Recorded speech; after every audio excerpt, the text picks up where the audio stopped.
Thanks, Gary. Okay. So, just to let you know a little bit about Sam, who will be sharing some information and leading the conversation today. Sam Turcotte joined the provincial government in 2019 as the executive lead for BC's Accessibility Secretariat. Prior to his role in government, Sam was the executive director of policy and programs with Disability Alliance of BC, a charitable organization that promotes the dignity and independence of people with disabilities throughout the province. His interests include creating awareness on a wide range of topics, such as disability benefit programs, community inclusion, human rights, and accessible employment. Sam holds a degree in economics from University of Victoria and a law degree with a specialization in social justice from UBC. At the Disability Alliance of BC, he held senior positions such as Tax AID DABC Manager, Advocacy Access Director, and Executive Director of Policy and Programs. As the executive lead, Sam is responsible for promoting greater accessibility and inclusion for people with disabilities. From 2019 to 2024, his focus will be on the development and implementation of accessibility legislation.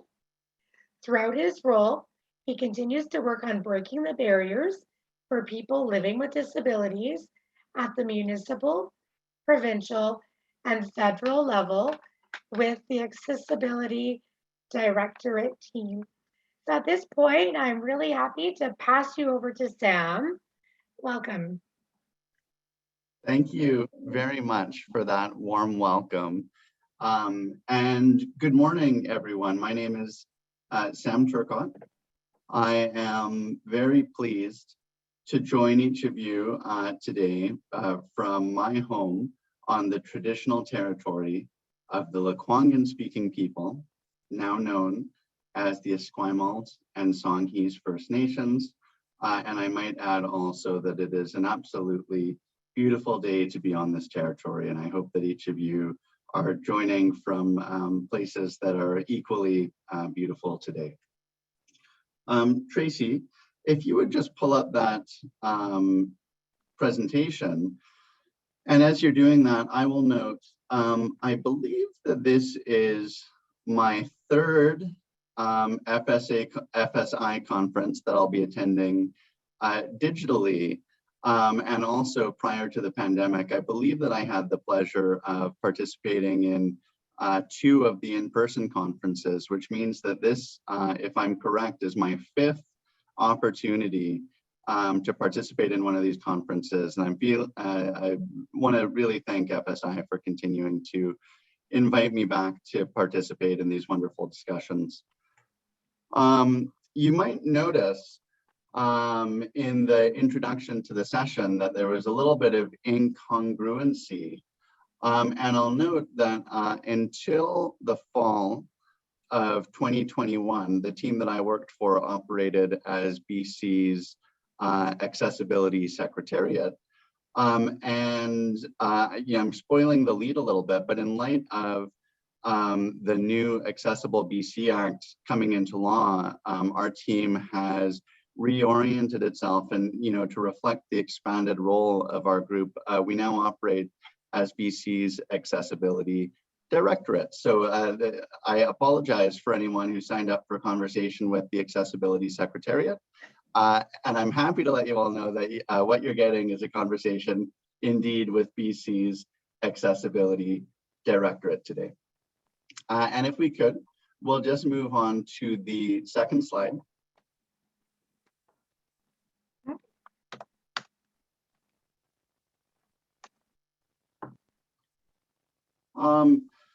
So this slide really takes us through the structure of my time with you today and the main points that I hope to touch on.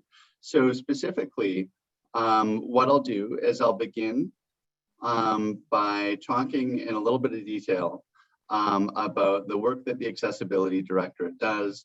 I'll note for those of you who have participated in past sessions with me, this may feel a little bit familiar, and I apologize if it's retreading territory, but I think that it's worth reminding all of the participants in today's session a little bit about what our group does and some of our key priorities. Secondly, it's my intent to take participants through a quick overview of BC's accessibility legislation. And then finally, I want to let each of you know about the work that's underway currently to implement the Accessible BC Act. My hope is that after each section, that there will be a moment to pause and to invite participants to ask any questions or any clarifying questions that they might have from that section. If there's anything that's unclear in a particular slide that I'm presenting, you're quite welcome to interrupt me midway through, but just know that there will be that space between each of the three parts of the presentation to ask more targeted questions. I'll note also that, if there are any general accessibility questions that participants want to pose at any time during the presentation, please feel free to do so, and I'll do my best to answer on the spot if I'm able to, or if I'm not, to go away and try and provide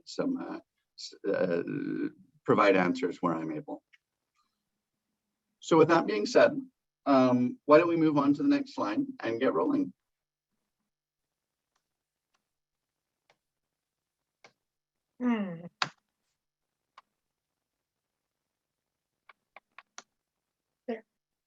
Wonderful.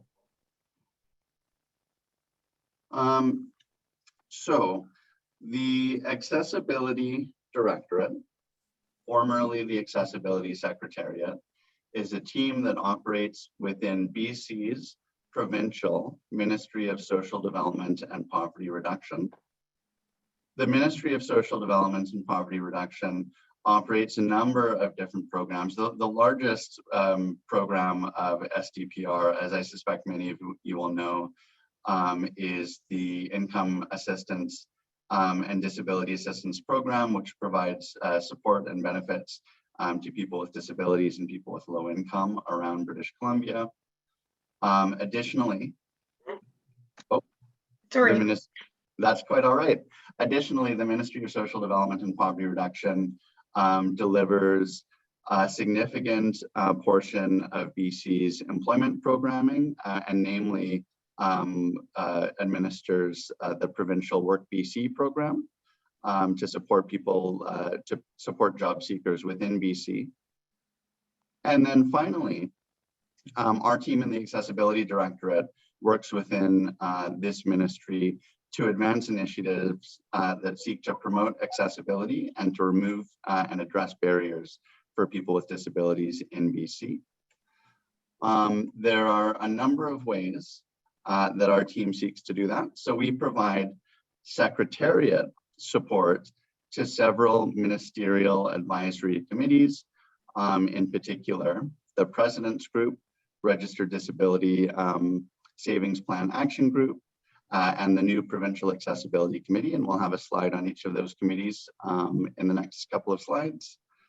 Our team also supports government in its efforts to engage with the disability community. Additionally, we support and work on policy initiatives that seek to advance accessibility.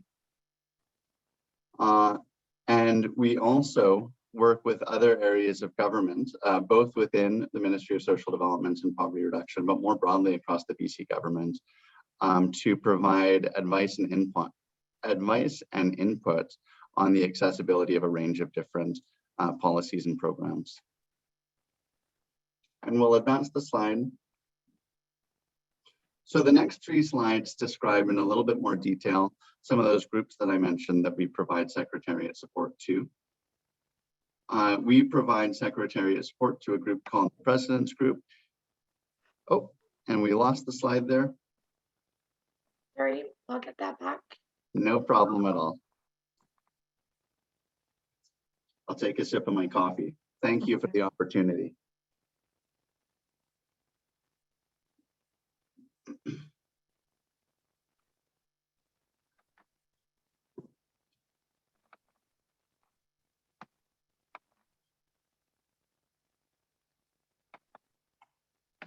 Sorry. Okay. There we go. Everyone, great. The President's Group is quite an impressive group, in my opinion. It's a group of roughly 25 business leaders representing organizations of all sizes in BC. You know, we have members representing YVR Airport, Van City, the Vancouver Port Authority, right down to smaller employers like Save on Meats and Gabby and Jules Bakery. And those employers come together to talk about how they can promote inclusive and accessible employment, both within their organizations and more broadly to promote accessible employment amongst employers in British Columbia. It's a group that's been operating for a number of years now. I believe the group was founded in 2013, and the current co-chairs of the President's Group are Robin Sylvester with the Vancouver Port Authority and Lisa Beecroft with Gabby and Jules Bakery out in, I believe it's in Port Coquitlam. And that group also plays an advisory role to the Minister of Social Development and Poverty Reduction, currently Nicholas Simons, who's the Minister for SDPR, as well as the MLA for Powell River and the Sunshine Coast. In addition to the core leadership team within the President's Group, that group also supports a community of practice. And what that community of practice is it's representatives from the HR teams of the various employers on the President's Group who come together to talk about at a staff level how those organizations can continue to embed accessibility into their organization. Additionally, the President's Group supports a group called the Community of Accessible Employers. And that's a broader coalition of employers across British Columbia who want to signal their commitment to accessible employment within their organizations. We'll move one slide forward. We also provide secretariat support to a cross-sectoral committee called the Registered Disability Savings Plan Action Group. This is a group that seeks to advance financial security for people with disabilities in BC, in particular through uptake of the Registered Disability Savings Plan. The Rdsp Action Group is a very diverse group consisting of members including people with disabilities, people from disability serving organizations, academic and legal professionals, as well as representatives from financial institutions. So really the objective of the Rdsp Action Group is to bring those diverse perspectives together and try to understand how those individuals in partnership with the province can seek to promote that greater financial security.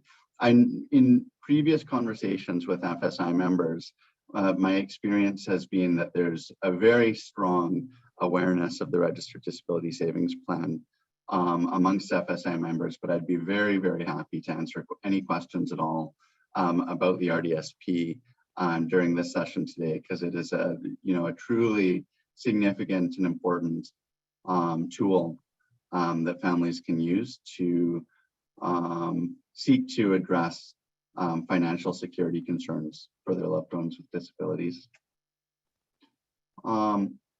And additionally, I think it's important that participants be aware, 3 of the members of the Rdsp Action Group, the BC Aboriginal Network on Disability Society, Disability Alliance BC, and Plan Institute also operate under the program Access Rdsp, which really is the service arm of the Rdsp Action Group, and those organizations provide support to people around the province, both in learning about the Rdsp, but also direct advocacy support to seek to access the Rdsp, as well as the disability tax credit, which I'm sure many of you know as the gateway requirement to open up a registered disability savings plan.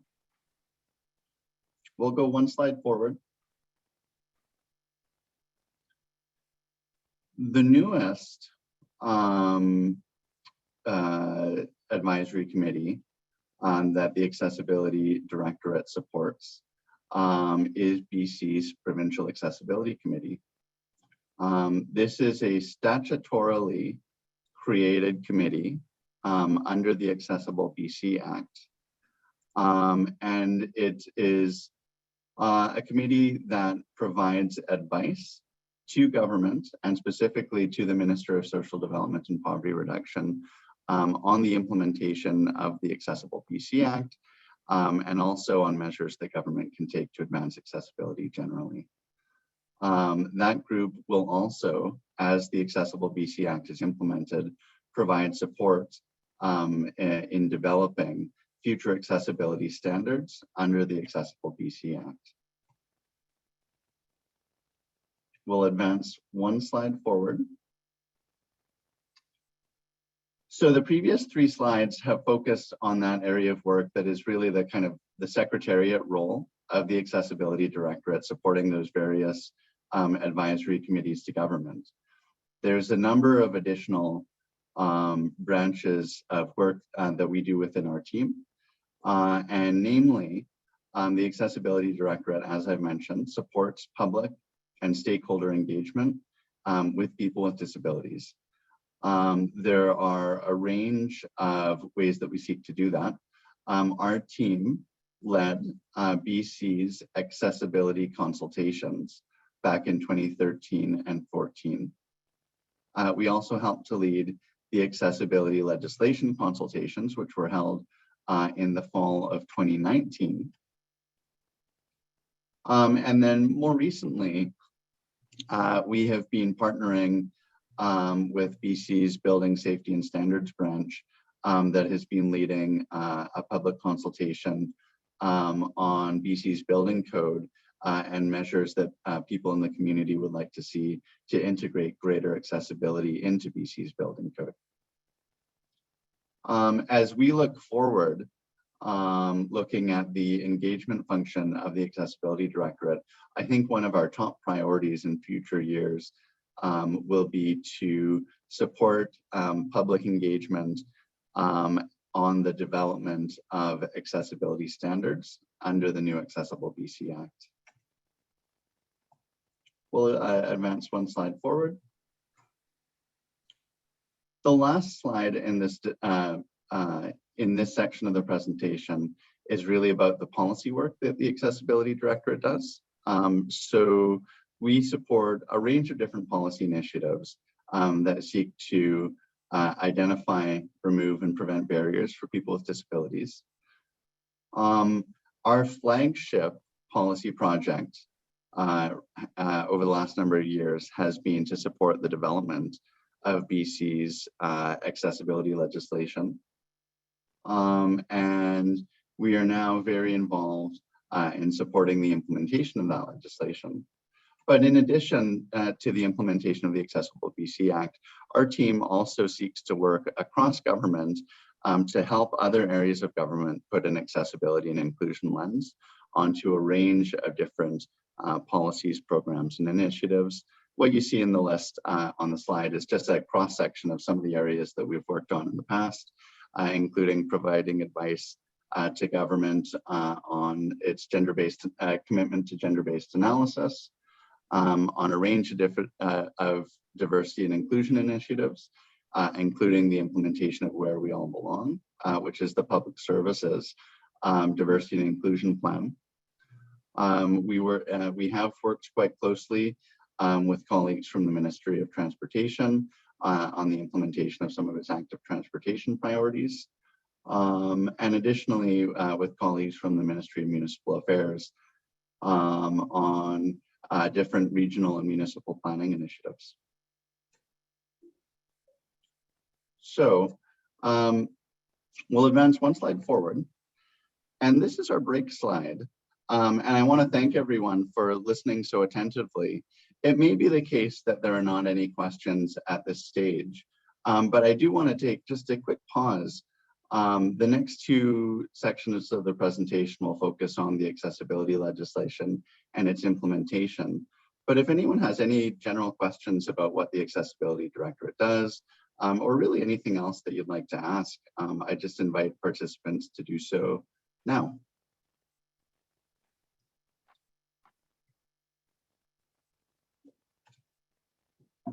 Hearing no one.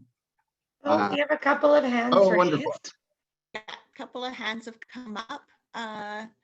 Jane, would you like to start? Sure. Hi, Sam. Welcome back. It's really good to have you here and have the updates.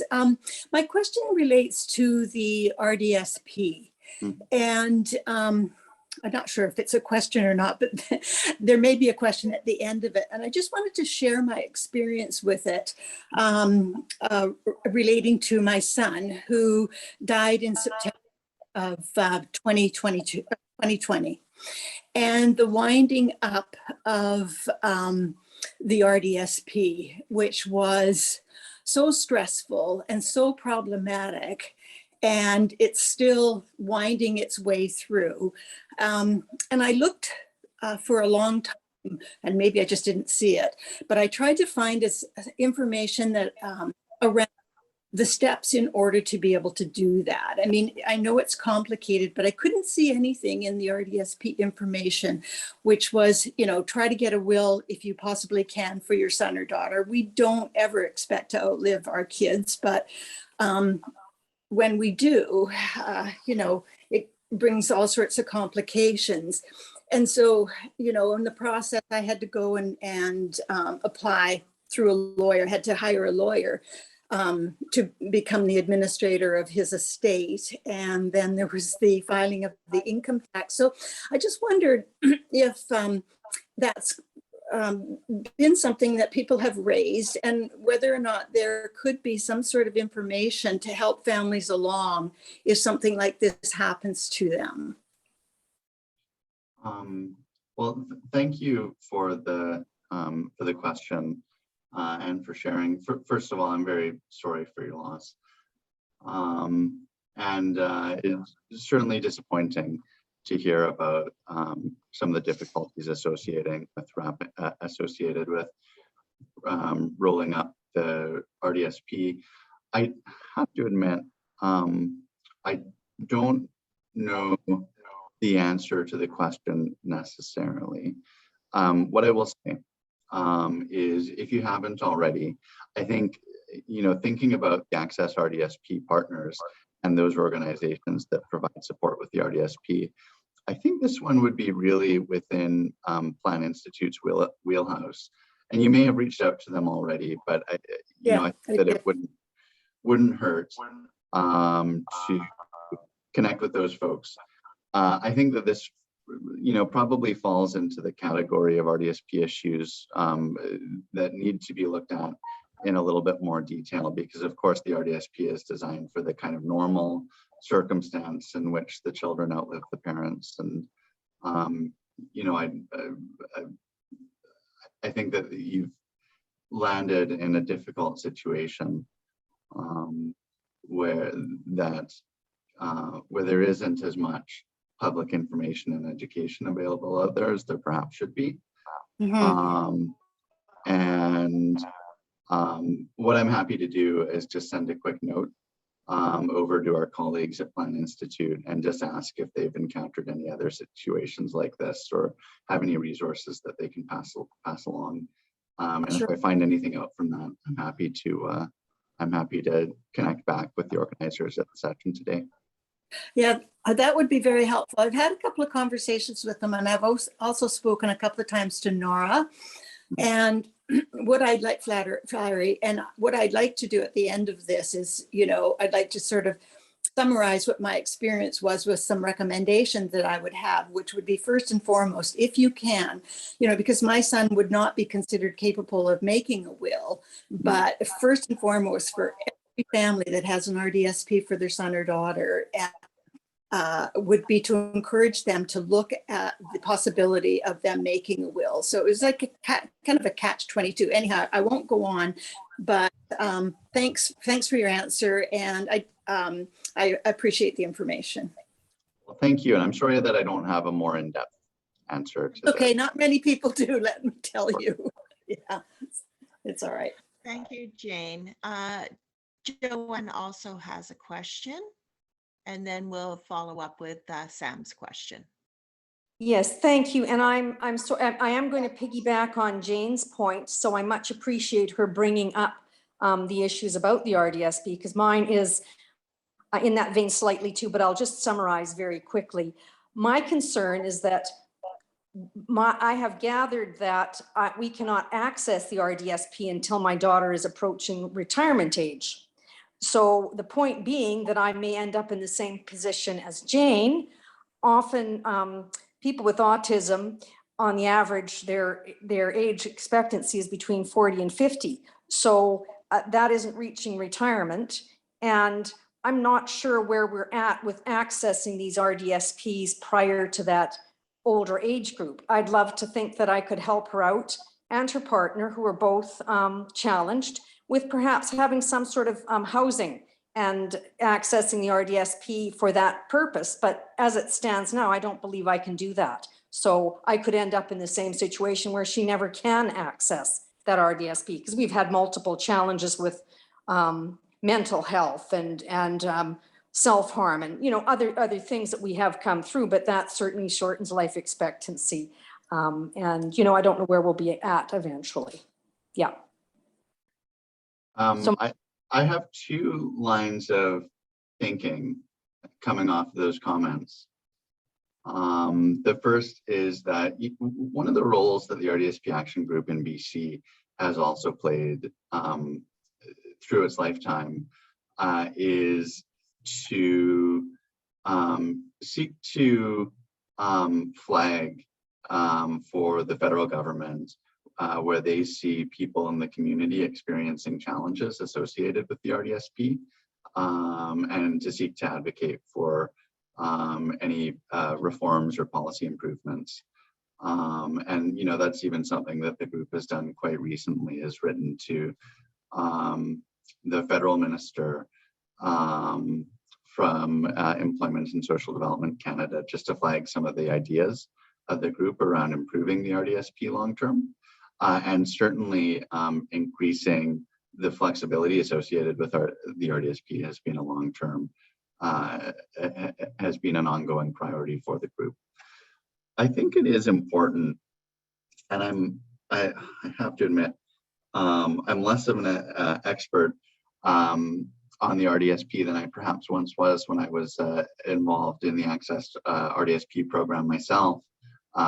During my time with Disability Alliance BC. The RDSP is not a locked-in financial instrument in the way that some other savings plans are, unless there are specific rules in place by the financial institution. And of course, there's a very, very strong disincentive for RDSP holders to take money out before they reach a certain age, namely that any grants and bonds that have been paid into the RDSP within the last 10 years will be clawed back in part or in whole if people take money out of the RDSP too quickly. The thing that I find myself flagging from time to time for people who have RDSPs or their family members is that disincentive means that if you can help it, it is a good idea to keep funds in the RDSP until people are, getting towards retirement age. But on the other hand, for families who did start an RDSP for their children at an earlier point in life, and not, I don't know when you would have done that with your family member. But say, for example, you've had an RDSP that's been open for 15 years that you started when a child was 10. Well, that means that 5 of those years that the RDSP, beyond 10 years, 5 of those years of grants and bonds have matured, and you do get to keep those at that point. And every year that you keep funds in the RDSP, you have 1 more year that grants and bonds have matured. And, if people are making an informed decision to pull money out of an RDSP because they feel that there's enough of the money maturing, they don't know what the life expectancy of the person with the disability is, that's a decision that family members, I think, can make. And, as an advocate for people with disabilities, I would strongly encourage people not to remove funds from the RDSP at an earlier point than they're comfortable with losing, those previous grants and bonds. But I just think that that's a consideration that often is not flagged when people talk about the RDSP being something that has to be in place till people are, 60 years old and approaching retirement. Thank you. So you're telling me then I am not restricted from removing funds that have already matured? If you remove funds that have matured, Yeah. you stand to lose the funds that have not matured. So that is the consequence. Okay, so it has to be, in order to remove that full amount, I would need to remove it when everything has matured. Correct. Okay, that does help. So I'm not restricted, because I really had the understanding from another webinar that we had that I had to wait until she was of retirement age, which is just not realistic, I don't think. So, yeah. Yeah, and of course it would be, ideal from a financial perspective to wait that full period when everything has matured. But, if you have a family member with a reduced life expectancy, we know that those difficult decisions need to be made at times. Yeah, well, I think ours may be matured. I started to save for her very early on, knowing all of this. So potentially we can get access then earlier. I do appreciate it, and I'm sorry to take the time here, but again, I don't want to be, I want her to be able to use that opportunity and that monies for herself. Oh, it's my pleasure. Yeah, thank you. Thank you. So we have a question from Sam Gregory as well, and there are some questions in the chat box, which we will try to address after Sam.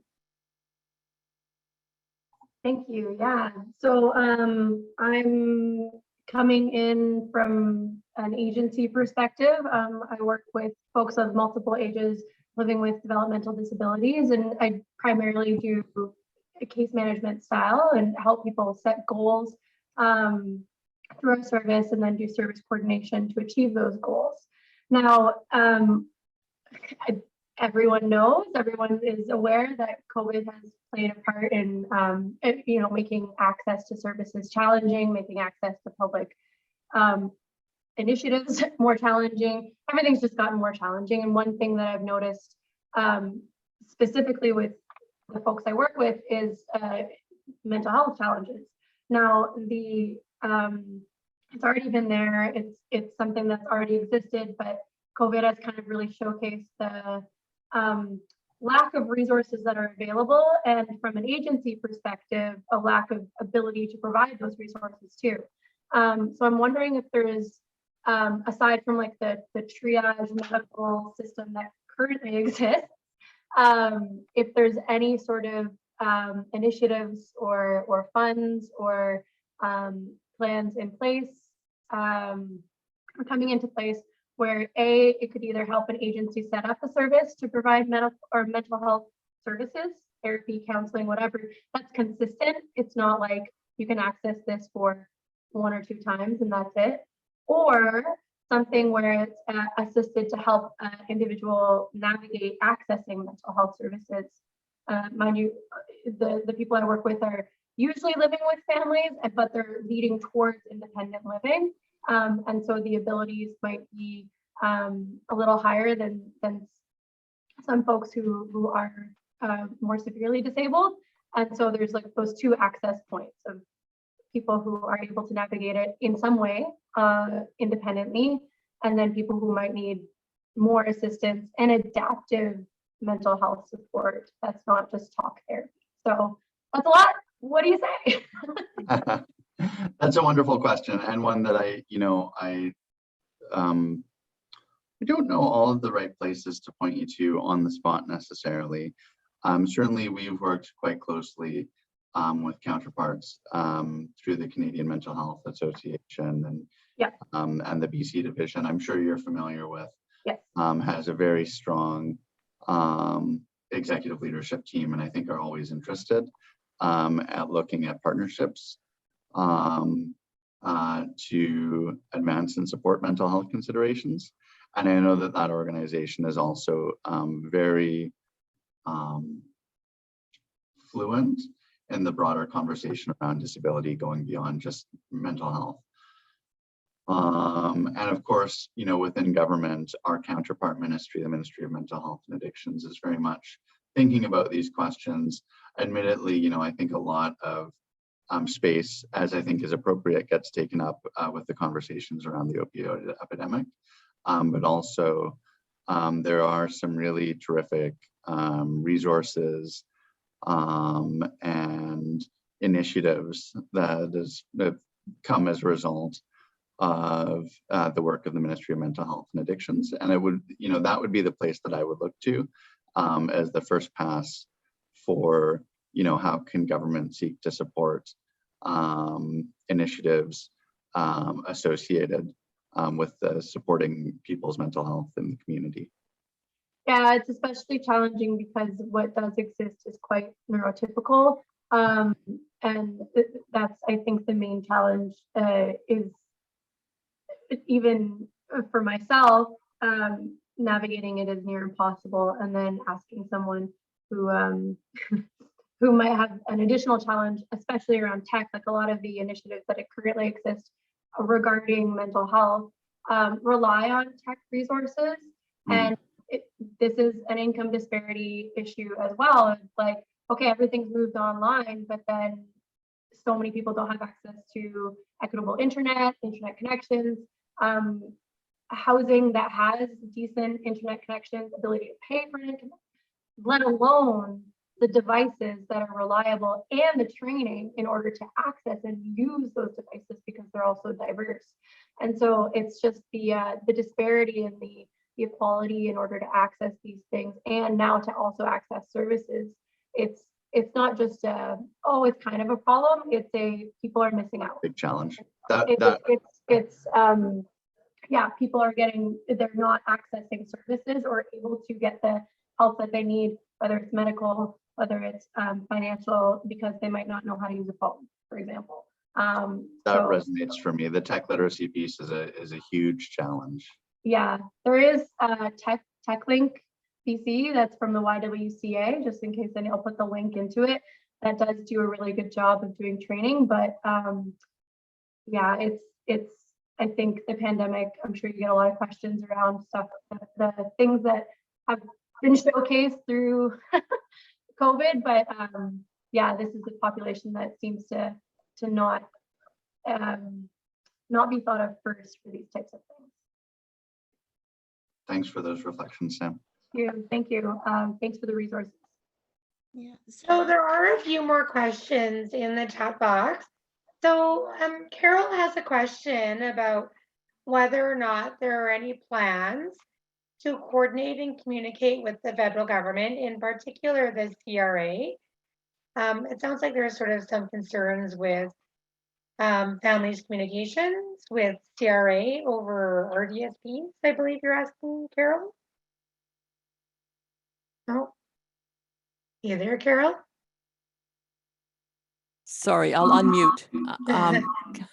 Anyway, it isn't just RDSPs, it's the disability tax credit. There's a whole host of things, places where people have direct contact with the federal government. The CRA is the main one, where there just seems to be a lot of cultural issues. Then they don't recognize some of the things we've been talking about here today in terms of accessibility and, sitting on hold for hours with the CRA trying to find out something simple and being told different things every time you phone. So I think there needs to be some work done there to let them know that they're not doing a good job in many of these areas, and who's going to do that work. And is this part of the not the Secretariat anymore? Directorate.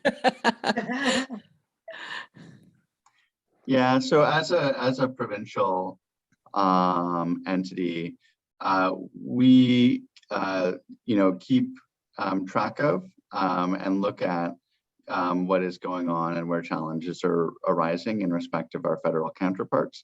But as you know, we also have there's a federal accessibility directorate as well that I know is quite attuned to promoting accessibility considerations within the federal government. As I've said, through the Rdsp action group, we have on a number of occasions flagged, kind of from the British Columbia community vantage point, where do we see opportunities to continue to improve things like the administration of the disability tax credit and the registered disability savings plan. And I think it's something where we will continue to look for opportunities to be a voice for the promotion of or for the removal of barriers for folks with disabilities. We'll seek to play that role. Although, of course, for federal initiatives, the engine of that work needs to be driven through the federal government. Okay, thank you very much. Sounds like we're aware anyway. Yeah. Sam, there's a few more questions in the chat. I was wondering, how is our timing going? Why don't we do one more question, and then maybe I do want to give time to the material on the accessibility legislation and implementation, because that's the newest piece that we haven't talked about in previous of these conferences. Okay, so one more question from the chat. We have, you mentioned social development. There desperately needs to be a livable increase in PWD. I have heard and read about persons with disabilities going without food, medication, and life supports because of daily inflation. Because of inflation, daily living without enough money is very difficult. Yeah, I think that there's going to be challenging conversations, frankly, that are above my pay grade over the next number of months and couple of years, looking at the inflation that we've all seen throughout the last year. And certainly, there's awareness that that has implications for folks living on disability assistance and income assistance. And, certainly I think that that this government has a strong track record of supporting increases to disability assistance and income assistance. And there's also an awareness that,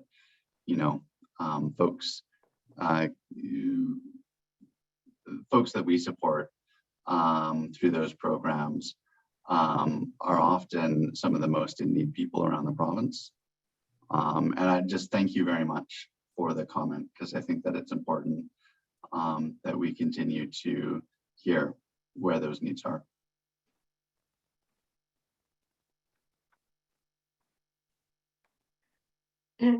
All right, thank you. So I think we'll move back to the presentation, and I'll put the PowerPoint back up for everyone.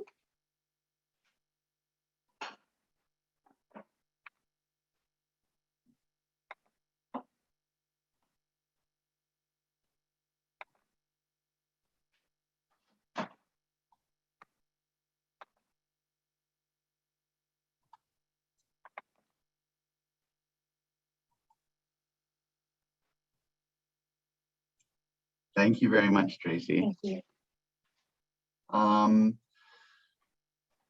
So as I've reported out at previous of these FSI conferences, Our team has been working on the development of the Accessible BC Act for a number of years. That work was initiated back in 2019 by the previous Minister of Social Development and Poverty Reduction, Shane Simpson, who launched a province-wide public consultation on the development of that legislation.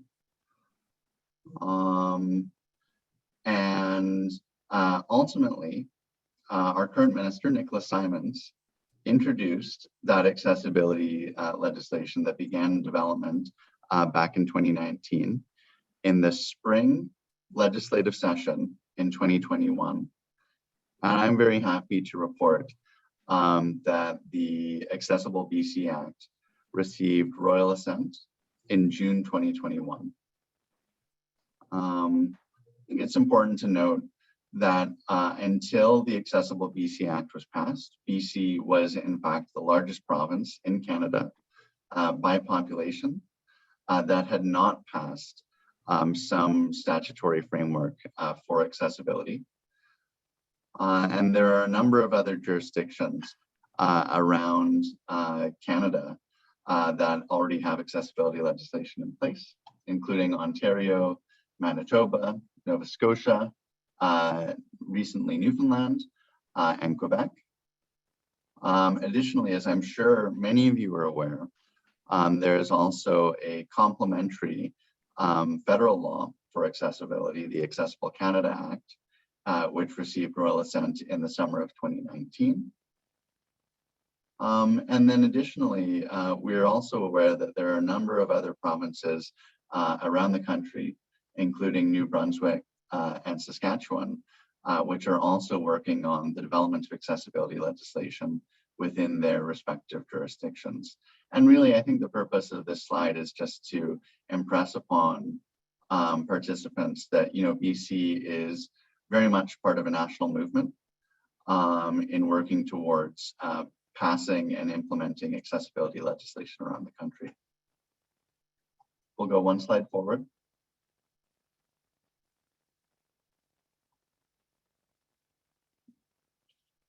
I won't spend much time on this slide because I think that I've already said it a couple of times, but we did that province-wide public consultation on the development of this legislation back in the fall of 2019. We'll go, give me just one more thought on this slide. Because, ultimately the legislation that we've passed, as I will describe for you, is enabling legislation, which means that, significant work is required on the implementation of the legislation to really achieve its goals.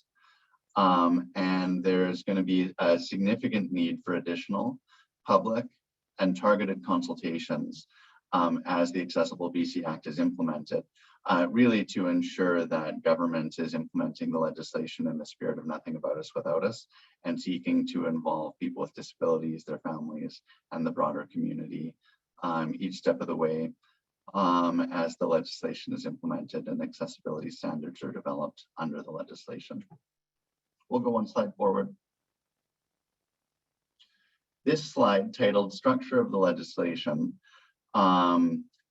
just gives you, if you were to go on to the BC Laws website and look at the Accessible BC Act, these are the different parts of the legislation that you would see it organized under. So there's an interpretation section, a section for reporting and accountability, a section called Accessible Organizations, Accessibility Standards, Compliance and Enforcement, Reconsiderations and Appeals, and General.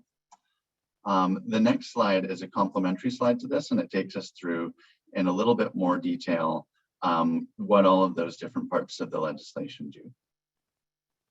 When we look at the Accessible BC Act as a whole, I think that it's the way that our team thinks about this legislation is that it is a statutory framework for government to work in partnership with people with disabilities and the broader community to support the identification, removal, and prevention of barriers to the full and equal participation of people with disabilities in British Columbia. So that's the broad objective. And then really each part of the legislation in some way, I think, seeks to provide tools or mechanisms or measures to advance that broader goal. So a few of the specific things that this new legislation does, it establishes the legal authority for government to develop accessibility standards in a range of different areas and to bring those standards into law by regulation of the Lieutenant Governor and Council. We have what we refer to as a non-exhaustive list of standards and that could be developed under the legislation. And non-exhaustive just means, and I don't mean to patronize, but that there are, really we're not limited in the legislation. We can really do any accessibility standards that would help to address barriers for people with disabilities. Some areas that we see accessibility standards being developed in other jurisdictions that we'll be looking very closely at in the coming years as this legislation is implemented would be things like standards for employment, standards for customer service, standards for information and communications technologies, going back to Sam's points when we were having the discussion earlier, standards respecting the built environment, education, transportation, healthcare. There's really a range of different areas where we see the potential to support greater accessibility through the development of accessibility standards under this legislation going forward as it's implemented. Additionally, and distinct from that ability to develop accessibility standards, the Accessible BC Act provides a set of 3 new obligations for government. And what it requires of government under Part 3 is that government establish an accessibility plan, an accessibility advisory committee, and a mechanism for public feedback on accessibility.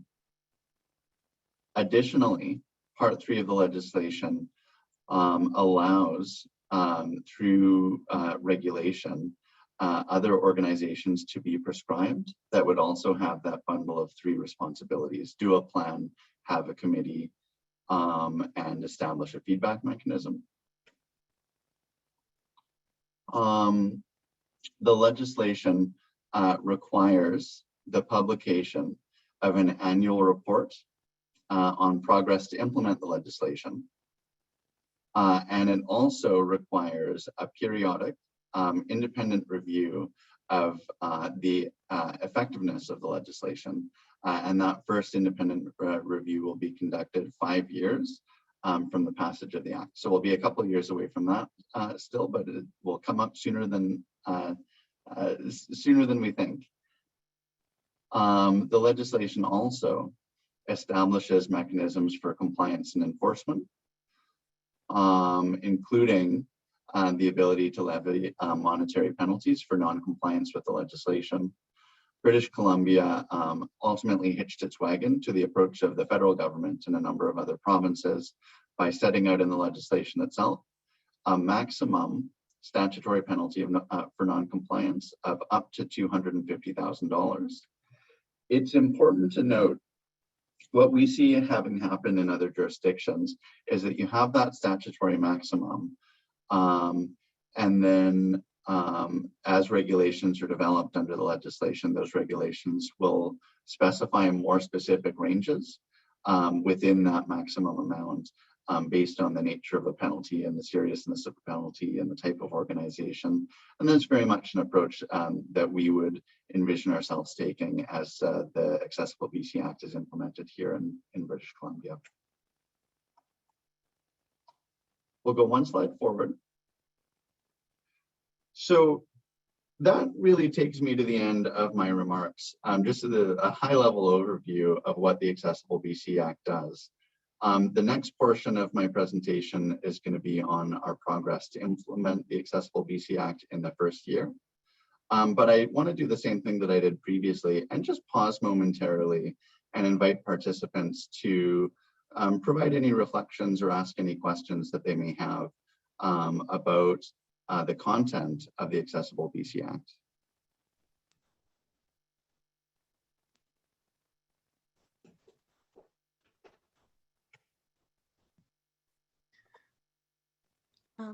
So you can post your questions in the chat, or you can raise your hand if you have any questions. My hand is raised. Okay. Okay, Joanne. Yes, thank you very much. I really appreciate it. I just would like to make a point because of what I and my daughter have actually personally experienced. We were, she was enrolled in a post-secondary institution, and we experienced extreme levels of discrimination, misogyny, and bullying.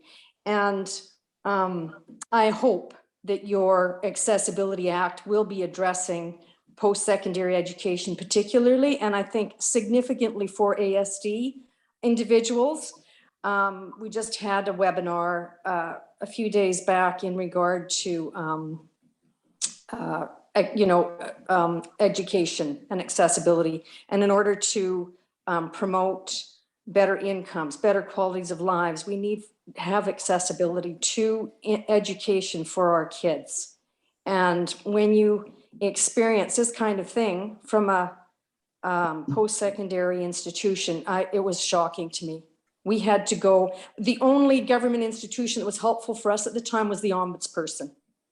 They actually helped us. We went to human rights, not useful. And I didn't know where to turn. In fact, this might be a useful question if somebody were to encounter significant difficulties with accessibility. How do we actually start the ball rolling with this Accessibility Act? Who do we go to? Where do we go? How do we get this going if we have a problem? Thank you for those reflections, Joanne. And I'm happy to say that I'll have some positive developments around accessibility in post-secondary to share in connection with the implementation portion of the legislation. I agree with you. And we very much do have in the legislation a toolkit that will allow us to help provide some guidance to a range of different sectors, including the post-secondary sector, on operating in a manner that is accessible and inclusive. I'll just offer a note as well. We've done a little bit of work over the past number of months with an organization, Steps Forward, which operates in BC on a range of different university campuses and seeks to advance opportunities in post-secondary education for people with developmental and cognitive disabilities. And I see, I think that there's a real tension in the post-secondary sector in particular, right? Where there's some wonderful work that is being done to remove, I think, some outmoded assumptions that people with disabilities and people with cognitive disabilities don't belong on university campuses. And then on the other hand, some of these institutions are old institutions that have done things in a certain way for a long time, and where there's still a lot of work that needs to be done to continue to address some attitudinal assumptions about the ability of people with disabilities to participate in post-secondary. Thank you very much.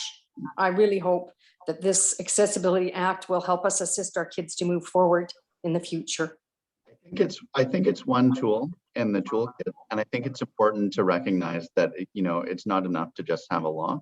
We need to continue to do that work of changing attitudes and of really helping institutions around the province to change some of their assumptions about the capability of people with disabilities. Thank you. Thanks, Tom and Joanne. Heather's been patiently waiting with her hand up, and then we have some questions in the chat which we can attempt to address. So Heather, would you like to jump in? Hi, Sam. It's just a quick question. Are there any changes in, say, building codes? I know, Vancouver has a lot of old buildings that are sort of grandfathered in, that they don't have to be accessible. And I'm just wondering if any of that has changed. I'm thinking in particular, there's, a lot of schools that just have stairs just to even enter the building, and they're, just not accessible whatsoever for people who have mobility issues. So I'm just wondering if there's any changes with that. So I'm happy to share that in addition to the passage of the Accessible BC Act, that the Premier included in the Parliamentary Secretary for Accessibility's mandate letter, and the mandate letter of the Attorney General and the Minister responsible for housing, direction to work on updates to the BC Building Code that will continue to integrate greater accessibility into the code.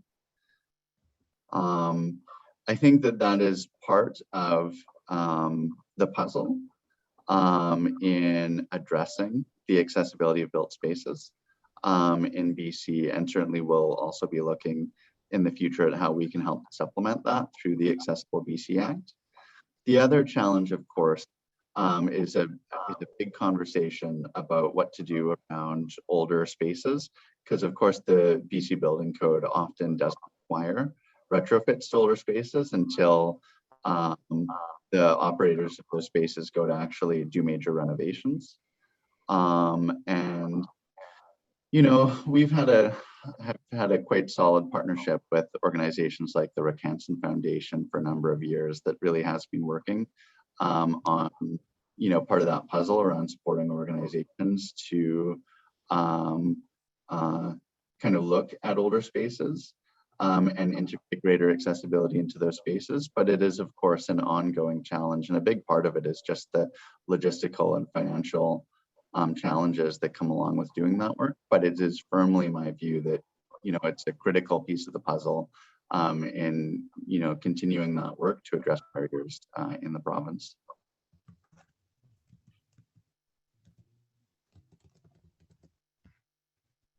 All right, thanks, Sam. So there's lots of comments in the chat bar about RDSPs and how difficult it is for families with low income, single parents to contribute, individuals already living in poverty, and some of the restrictions there.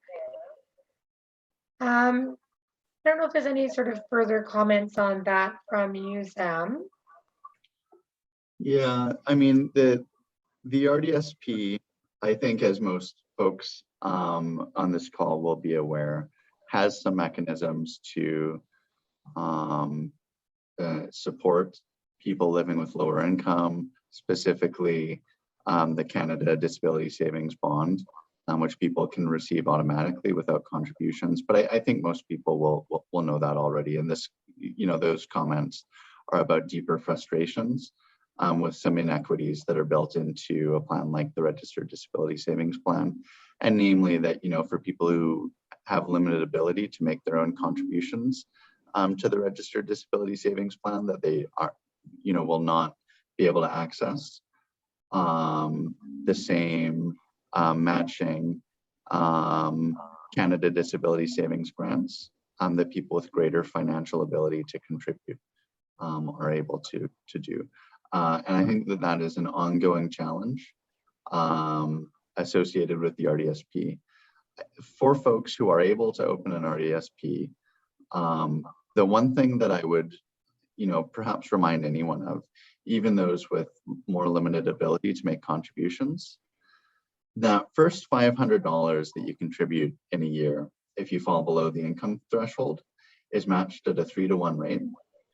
And, you know, I'm a big believer in, you know, if it's someone's birthday and grandma or grandpa are asking, you know, what to get for the birthday, well, a contribution to the RDSP, even if it's $50 or $60, can go a long way. And even for families who can't make that, you know, a full thousands of dollars contribution, even a couple of $100s throughout the year can make a big difference. I don't want to assume that that's possible in any individual circumstance. And certainly I understand that sometimes when it's the difference between prioritizing needs of the now versus needs of the future, the needs of the now have to come first. You know, I think it's a difficult calculus that any family has to do in thinking about how best to support their loved ones with a disability. Thanks, Sam. There is a question in the chat. Could you tell us more about the accountability process once these standards are put into place? The accountability process for the Accessible BC Act.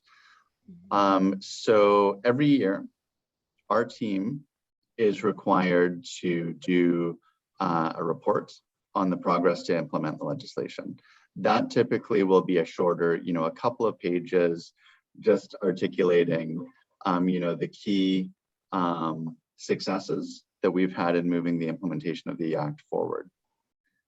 Additionally, the Act requires a broader cross-government accessibility plan, and that plan will articulate some broader priorities across government to advance accessibility for people with disabilities. And then finally, recognizing that there is some, I think, trepidation in the community about the long-term commitment to implement this legislation in a meaningful way. Our legislation, along with other accessibility legislation around the country, builds in a requirement. Every number of years, we have to appoint an independent reviewer who is outside of government, who will go out and will talk to people with disabilities, speak internally with our team and with other teams within government, speak with organizations and members of the community, and really try to, at a point in time, assess how far along has government come in implementing this legislation, and what are areas of focus that government should be looking at to make the ongoing implementation of the legislation more meaningful. So we have the periodic internal reports that'll happen every year, and then the independent reviews. The first one, which will happen within 5 years, and then the second one, which will happen in the next 5 years, and then after that, every 10 years. Great, thank you. I'm wondering if at this time we should go back to the presentation and then address any remaining questions at the end. Makes sense to me. I think we're right on track with the discussion today. Awesome. So let me just pull up the PowerPoint.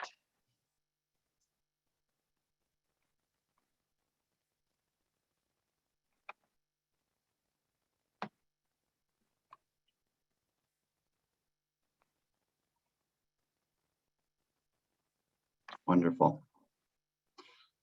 So this last section of my presentation this morning takes us from the content of the Accessible BC Act to those activities that we've been taking since June to implement the legislation. And we'll go one slide forward. Our primary focus in implementing this legislation in the first year has been to implement part 3 of the legislation. If you'll recall from the previous slides, that part of the legislation is called Accessible Organizations, and it creates that duty for government and any organizations prescribed by regulation to establish an accessibility committee, an accessibility plan, and an accessibility feedback mechanism. On the next couple of slides, I will give you an update on government's progress with all 3 of those pieces. And then I'll also tell you a little bit more about the first regulation that was announced actually just earlier on this month under the Accessible BC Act. And what that regulation does is it extends part 3 of the legislation beyond core government out to more than 750 organizations around BC's public sector, including post-secondary institutions, school districts, municipal governments, libraries, a range of Crown agencies and tribunals and boards. Is really quite a broad regulation that is the first piece of work under the Accessible BC Act that will go out and start to have impacts beyond the operation of core government. So our team is very, very excited to see that regulation having been announced. I'll note that the organizations that have been prescribed under Part 3 of the Act will have to begin that work effective September of this year, and will be required by September of 2023. So they're really getting a year and a couple of months of runway to do all of those pieces of work within their organizations. We'll go one slide forward.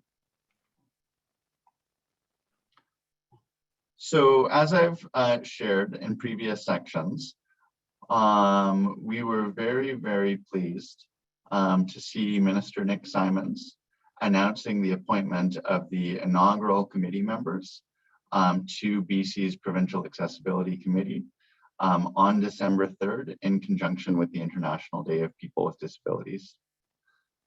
That committee is primarily made up of people with lived experience of disability, and the committee seeks to reflect the diversity both within the disability community as well as diversity across British Columbia.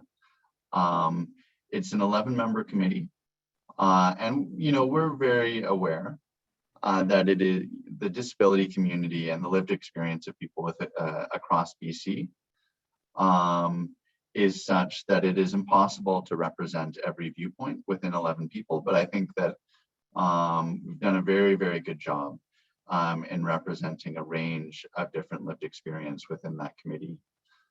The members met for the first time in January of 2022 and had a second meeting in March of 2022, with a real focus being to help to establish some of the processes within that committee, bring the committee up to speed on work that's underway on the implementation of the legislation, and beginning to solicit advice from the Provincial Accessibility Committee on the priorities for the next steps of the implementation of the legislation. That group will be meeting for its third time coming up in May. And then, as I mentioned in a previous slide, as we begin work on the development of accessibility standards under the legislation, it's that Provincial Accessibility Committee which will ultimately be responsible for supporting the development of accessibility standards for BC and recommending those standards to the minister responsible for the Act. We'll go one slide forward. I'm also happy to report that work is underway on the development of a cross-government accessibility plan under the legislation. That's work that we began really as soon as the legislation received royal assent. And what our team has been doing over the last number of months has been to liaise with government ministries all across the province and to seek to identify both some of the key accomplishments of government in advancing accessibility in recent years, but also to identify some of the key priorities going forward of different ministries to continue to advance accessibility and inclusion. I think it's also important to note that while that accessibility plan, which we're aiming to publish later on this year, will identify some key priorities for accessibility across government, that it'll also be really important for us to continue to work with people with disabilities, work with families, work with the community, and to continue to build on those priorities as new accessibility priorities are identified. We'll go one slide forward. Thank you very much. Within the Ministry of Social Development and Poverty Reduction, we've also begun work with the Ministry's Information Services Division to begin to scope out what that feedback mechanism for accessibility will look like. And that's a tool that we really want to create to make it as easy as possible for both for people with disabilities and the broader community to provide feedback to government about accessibility and inclusion priorities, but also to make it easier within government to gather data and to really understand at a systemic level where there where there are opportunities to continue to improve accessibility across a range of government programs and services. And that's a tool that we'll be working on throughout the summer and aim to put out into the world really later on in 2022. We'll go one slide forward. So this slide just provides a little bit more detail about that Accessible BC Act regulation that I told you about a couple of slides ago. As I said then, that new regulation identifies more than 750 organizations around British Columbia, around British Columbia's public sector that will also have obligations under Part 3 of the Accessible BC Act. So it identifies several classes of organization, including local governments, school districts, post-secondary institutions, health authorities, municipal police forces, libraries, and frankly, a range of other organizations, including Crown organizations and tribunals and so on and so forth. And that's work that those organizations, I know many of those organizations have begun to do already. That will proceed within those organizations over the next year and a bit. Also happy to announce that in conjunction with the regulation rolling out, the government announced that $3 million of funding, which is going to be used to support those organizations in coming into compliance with Part 3 of the legislation. So really helping them to develop accessibility plans for their organizations, thinking about what they want their accessibility committees to look like, and looking at them at the right way to approach those feedback requirements within organizations. We'll go one slide forward. So I believe this is the last substantive slide of the presentation, and this just gives folks a sneak peek of some of the areas of work that we envision embarking on in subsequent years as we continue to try to implement this legislation. Now that we are, coming towards wrapping up the implementation for now of Part 3 of the accessibility legislation, our group is very much turning its mind towards the initial development of accessibility standards under Part 4 of the Accessible BC Act. Looking at the work of other jurisdictions, the experience has been that developing an accessibility standard, even in one area, takes quite significant policy development as well as public engagement, recognizing that we want to continue to implement this legislation in accordance with the principle of nothing about us without us. And we anticipate that we will be developing a couple of accessibility standards at a time in phases over the next several years. We're still working within the Provincial Accessibility Committee and working with the Minister to identify the initial areas for accessibility standards development. And looking quite closely at what other jurisdictions have done and where there are opportunities for us to expedite the work in BC based on the experience of jurisdictions that already have some accessibility standards in place. And, with that being said, we'll maybe just go to the last slide.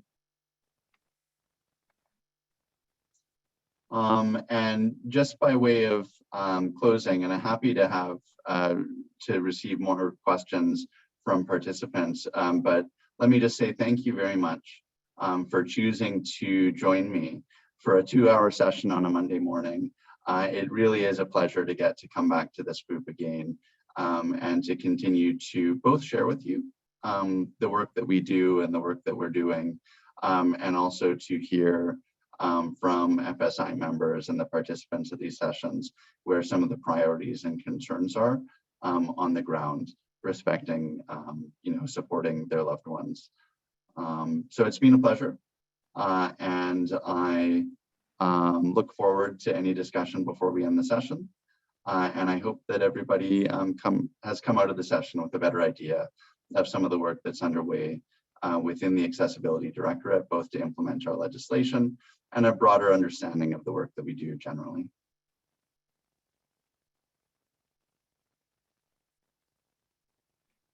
Thanks so much, Sam. There was lots of really great information, and we've had lots of really good engagement and participation. I'd really like to sort of open it up to the floor. If anyone has any questions, feel free to put up your hands. You can add your questions to the chat box, and Carrie and I will be working through the chat box to address anything that is outstanding.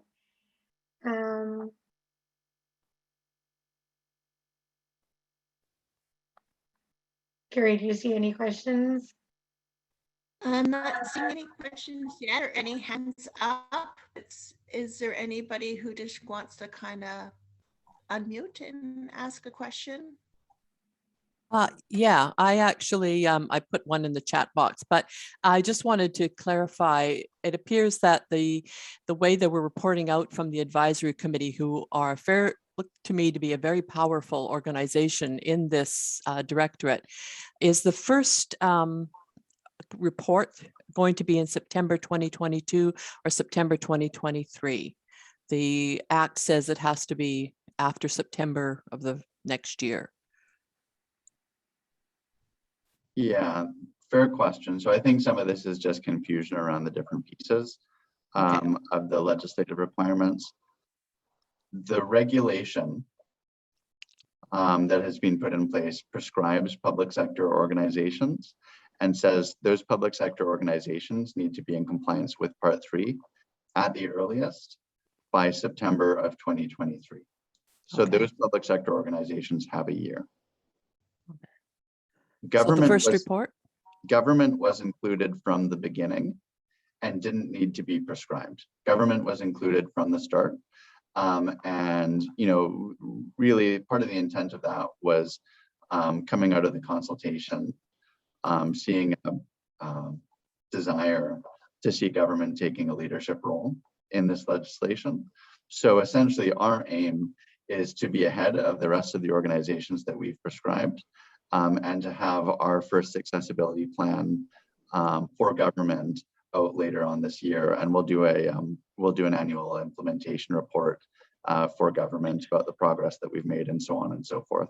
So the different timelines are, you know, what are the timelines for core government? And for us, that's this year. And then what are the timelines for the broader public sector? And for the vast majority of those organizations, that's next year, just recognizing that they haven't had the same runway as government has had in beginning to do this work. Okay, no, I was specifically interested in the advisory committee report because they report out yearly. The advisory committee doesn't have its own report, distinct from the rest of government, right? Because it's the advisory committee to government.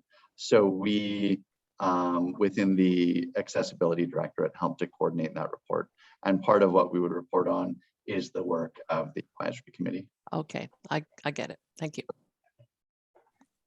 Thank you. So we do have a question in the chat box, and then we will have Joanne propose her question.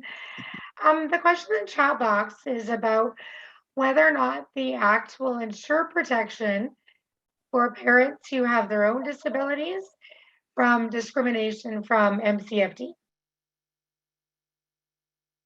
Good question. So I think what I would say to that, one of the ways that I think about accessibility legislation is as being complementary to BC's existing human rights legislation, which of course already, you know, for decades has provided protections to people from, you know, a range of different backgrounds, including people with physical and mental disabilities, from discrimination in certain types of settings. I think our legislation seeks to advance those protections. And the way that it does that, human rights legislation says that you can't discriminate in certain circumstances. but doesn't necessarily provide guidance about how to not discriminate, and particularly in the context of people with disabilities where oftentimes accommodations and support is needed. We know that one of the things that our legislation can seek to do is to provide much more specific direction about how to be accessible and inclusive in different kinds of circumstances. Certainly, I take it from the question that there's been some challenges associated with people getting support from MCFD. And I think, you know, as we implement the legislation and look at the different areas of accessibility standards, we will seek to provide some support and guidance, not just to broader organizations around the province, but also to government about what measures can be taken to seek to address barriers for people with disabilities.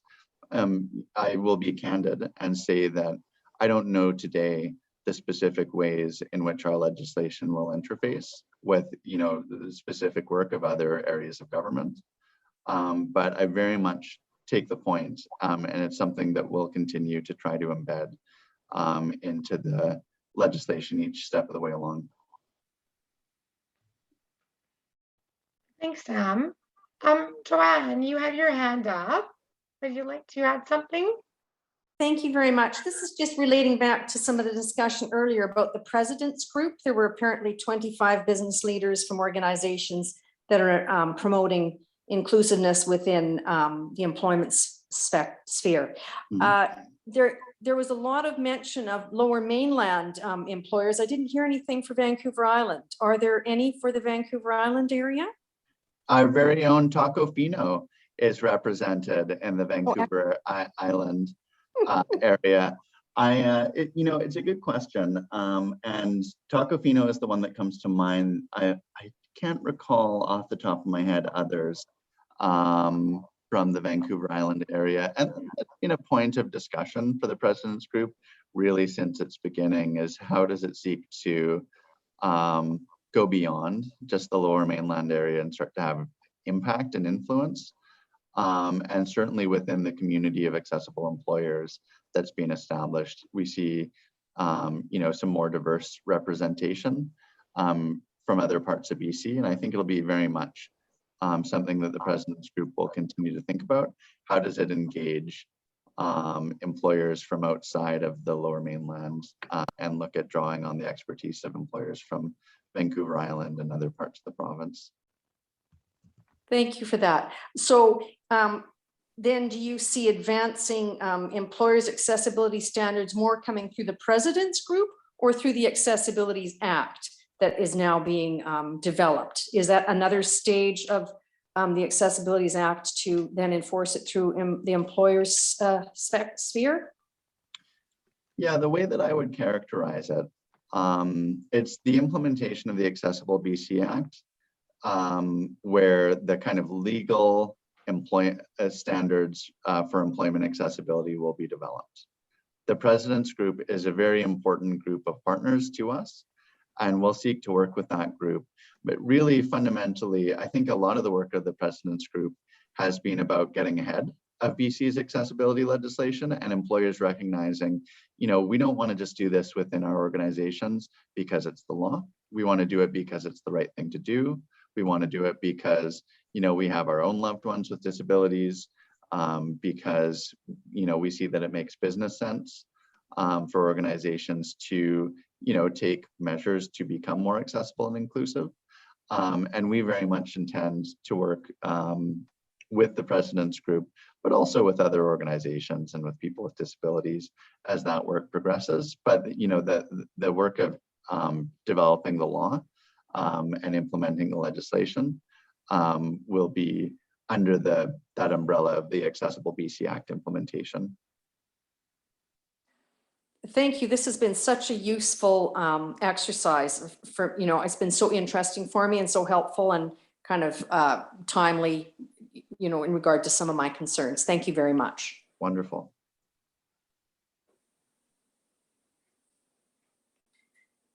Okay, do we have anyone else with any comments or questions? We still have some time left.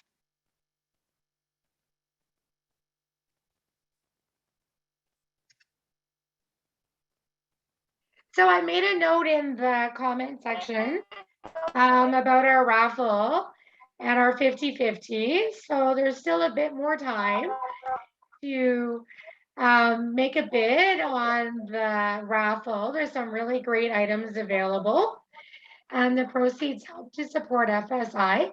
There's also a 50/50 draw. Last time I looked, it was up to 1,400, 1,500. It might be a bit higher now. So please support FSI and bid on the raffle or participate in the 50/50 draw. As well, we've dropped the link for the post-event survey into the chat box. By participating in the survey, you help us with feedback and help us in future planning for speakers and information sessions. I think today was a really great session. We were so happy to have you here, Sam. I thank you on behalf of the FSI team and all of the participants. I just wanted to throw one last opportunity. If anyone has any questions or any comments they'd like to make. Otherwise, we may finish a few minutes early. Thanks for some really great questions, everyone. Yes, thank you, Sam. It was a great presentation, and thank you, participants. Oh, Joanne has, I think, a last question before we close the session. I guess this is just a really simple question, but how can we as an individual help to move this information and accessibility, the importance of it forward? Yeah. So I think it's absolutely critical.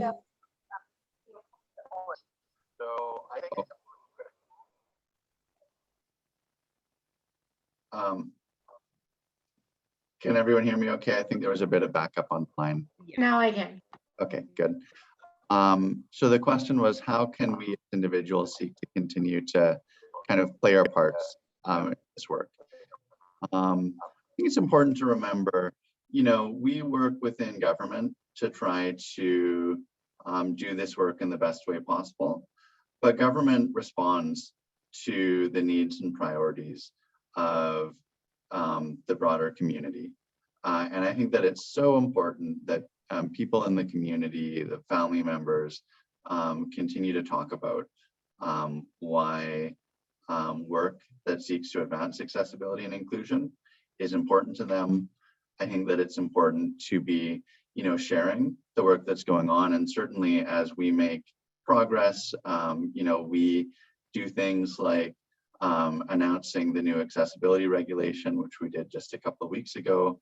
And I think that as you come across that work, really I encourage you to share it and, you know, do things like encourage government to keep going and keep making progress in this direction. And then also I think that, you know, conferences like this and organizations like FSI that continue to put accessibility and inclusion on the agenda are just such an important way that we seek to, you know, continue the momentum within the community for the implementation of our legislation. So I guess that those would be my initial reflections on some of the ways that organizations and individuals can continue to support this work moving in a good direction. Thank you very much.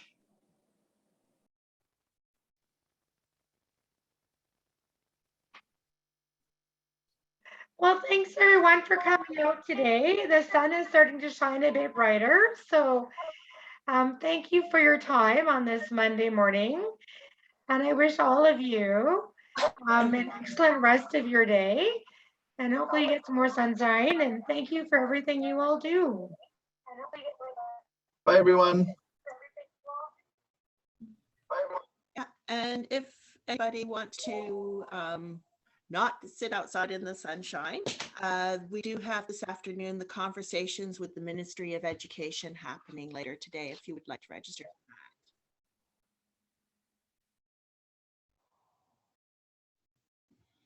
Okay, thank you.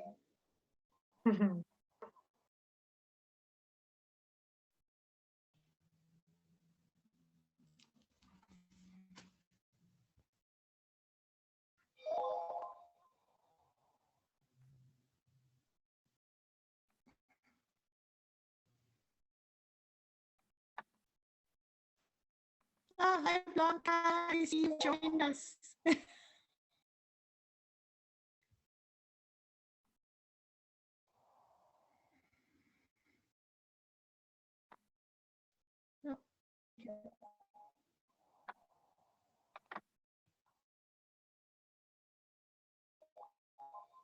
Oh, we lost Sylvia. Okay, everybody's left us. I threw Blanca in the waiting room.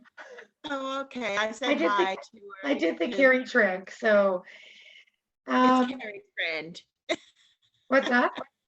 It's Carrie's friend, Blanca. Sorry, she's your friend? Well, she's somebody I know. Oh, okay. I said Okay. hi, so it's good. It's all good. Okay. So, That was when I was crazy showing, in the beginning. what's that? That was crazy in the beginning with the whole closed captioning and all Well, that. and I didn't get your message right away because I was like so That's okay. focused on like the PowerPoint. And then I realized that because normally to go from the Zoom to refer to my waiting room list, I have to press escape to make the screen smaller. But I discovered pressing escape when you're sharing your screen means you stop sharing your screen. Okay. That's okay. But at that point, I had given up being host to Sylvia, so Sylvia can turn on her closed captioning because mine was asking me to type it. And I'm like, no, I'm not typing. Sorry. And I didn't get the message until like quite a bit later. So, because It all I worked. need It some more all practice with screen sharing because I haven't done that before. So it meant that everything looked a bit different. And when I tried to do things, like it stopped screen sharing. I think it worked okay. I think we got it under control. I just always feel like such a doof when I have to ask Sylvia for help. Oh.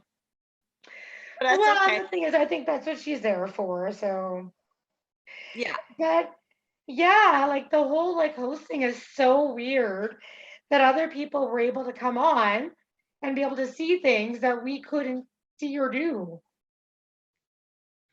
Yeah. Well, I'm on a meeting this afternoon with the other Tracy Beckett, and yeah, I'll see. Because yeah, it seems to be this co-host thing is like something between you and me. It's not between me and anyone else. But I have had it with other, like one other time with Ben, when I did something like I couldn't see anything. Okay. Like he was wanting me to let everyone in. I'm like, I don't see anyone. There's no one there. Well, I'm glad we were able to take this journey together today. Yeah. And validate that we're not like completely losing our marbles because we're having the same problem together. Okay, alrighty, my dear. So I'm going I was going to to. ask you, Tracy, do you want to do the follow-up email? Oh, Or me sure. to do it? Sure. Do you want to? Okay. I took notes of other resources that were. Thank you. Because I didn't. Send that on to you. So, yeah. So sorry, you're going to send them to me or you're going to send the email? Which one would you like me to do? Do you want to just cut and paste them into the email and send the email out? Sure. The same amount of work, really, right? Okay. And then I realized that I'm getting I'll send the emails from email. Llama about tomorrow, so I need to quickly address that. What's happening tomorrow? Oh, no, the thing I'm doing tomorrow. Okay. The workshop I'm doing tomorrow, nothing to do with you. I'm talking out loud. All right. I think That's my guinea also new. pig finished dying during the session. What's that? My guinea pig, I think she finished dying during the session. God, I'm so sorry. Oh, she's one of my fur babies, but it's like, she feels, oh, yeah, no, That's she my landline. yeah, this morning, and I figured she was gonna go. I was gonna make an appointment to have her euthanized this afternoon after the next session, but I think she did it by herself. Oh, I'm sorry for your poor guinea pig. Oh, well. Well, hopefully you have a little bit of time to grieve between now and this Yeah. afternoon. Or I gotta go examine to see if it's grieving time yet, or if I should make the vet appointment. Poor thing. I'm so sorry. This is probably really inappropriate, but I just did my first aid, and they were talking about a new song to do first aid to. Like, that's not staying alive. They're suggesting. Oh, I always did staying alive. Oh my God. Oh my God, what's that artist's name? Joe. Anyways, there's a new song that has a better tempo for doing first aid to. Oh, okay. Say so. Oh my God, I'll think of it as soon as I'm off. I'll let you know what it is. I'm not about to give mouth to mouth to the guinea pig. No, but the compressions. Oh, it's in my head, but I can't remember.